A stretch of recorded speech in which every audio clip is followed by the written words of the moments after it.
Hello viewers, this is Dhananjay Kumar Soni, Assistant Professor, Degree College, Majgaon, Kolhan University, Chaibasa. In today's module, I will be talking about Ode to the West Wind, a poem by Percy Bysshe Shelley, P.B. Shelley. In earlier video, I was talking about John Keats and his poem Ode to a Nightingale. In today's video, I will discuss in details the poem Ode to the West Wind. West Wind has been personified here, and it is one of the wonderful lyrical poems in English literature. P.B. Shelley belonged to younger generation of romantic poets, and he studied at Eton and then at Oxford, but from there he was soon expelled for publishing one revolutionary pamphlet entitled The Necessity of Atheism. P.B. Shelley was a sort of rebel, and he had passion of a reformer. He disliked the conventional things of the society. He wanted to change something in the society, and he thought always that poetry would come to his help. It would be helpful for his mission. It would be his poetic mission to bring a change in the world.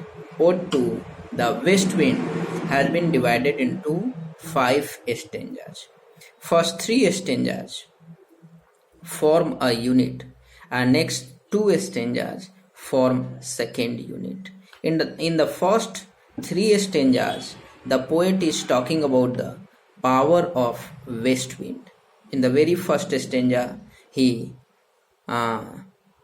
addresses the west wind as wild spirit.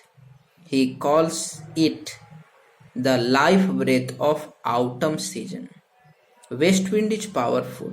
In the first stanza, the poet is talking about the impact of west wind on the earth. When the west wind blows, the dead and dry leaves are scattered. They fly as the ghost flee on the approach of the magician, on the approach of the wizard. The wind has been described as destroyer and preserver. The west wind is destroyer because west wind causes the tree to shed their leaves, and it is preserver because with leaves it sweeps away the seeds to a safe place, means they are buried in the ground, and when a spring season comes they sprout forth. So the west wind is not only a destroyer but also a preserver. This is very first stanza. In the second stanza of the poem, the poet talks about the energetic impact of west wind on the sky. The west wind blows and carries on its surface the loose cloud, and the loose cloud is spread everywhere, and west wind is helpful in raining. The thirst of the earth is quenched. The thirst of the earth is quenched. Trees become green, and everywhere there is satisfaction. There is plants, there are seeds which sprout forth, and the earth becomes wet and ready to be fertile. It is the impact of west wind on the earth.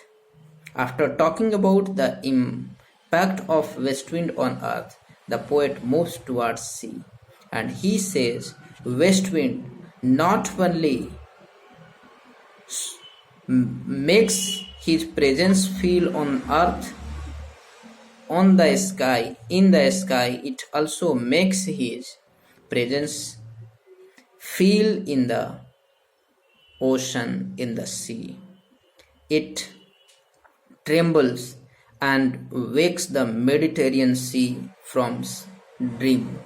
The Mediterranean Sea is dreaming of old palaces, old kingdom, old forts, and etc. Really, this is very romantic expression and description in the poem. The Mediterranean Sea is dreaming of old places like a beloved, and the scene is very lilting. The west wind clips the placid Atlantic, and it trembles the sea plants. Sea plants tremble with the approach of west wind, and they shed their leaves. The first three stanzas of the poem describe the impact of wind on earth, in the sky, and in the sea. Now the poet establishes a link between himself and the west wind. In the fourth stanza, the poet says, when he was young, at the time of his boyhood, he was also active, he was also swift, he was also strong, and it was not impossible for him to excel the speed of the west wind. He could compete with the speed of west wind. He was also uncontrollable at that time. But now the burden of life, the responsibilities of life, the problem he had faced, and due to those all problems, miseries, and etc., he had been bowed down. He is down now. He could not compete with the west wind, so he appeals to the west wind for help. In the very last stanza of the poem, the poet's prayer continues. He requests the west wind to help him to scatter his old thought, his dry thought. He says that the west wind should blow through the autumn forest of his life. The sound will be worth listening. It should make him liar.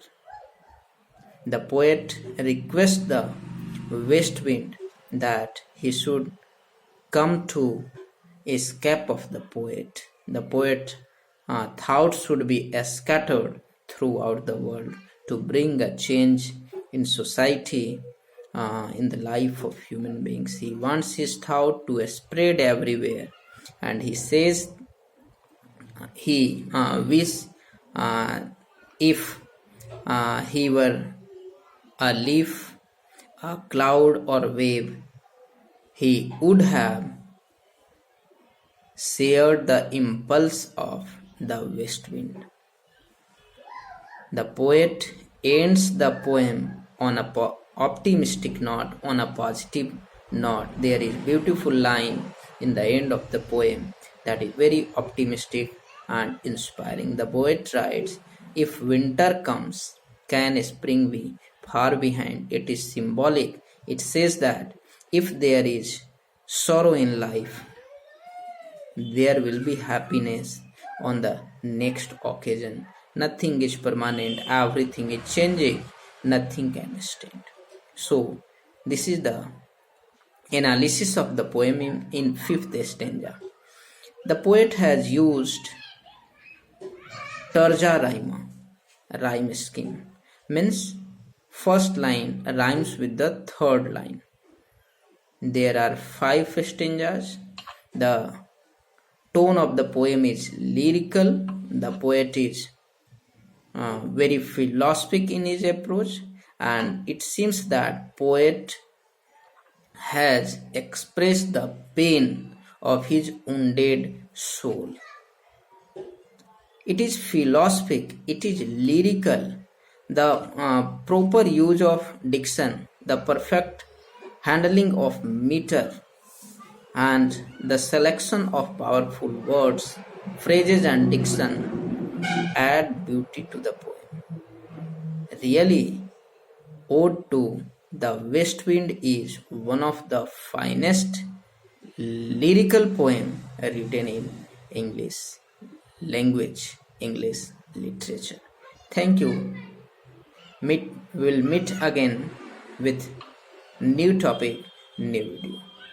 Hope you are taking interest in it. Thank you.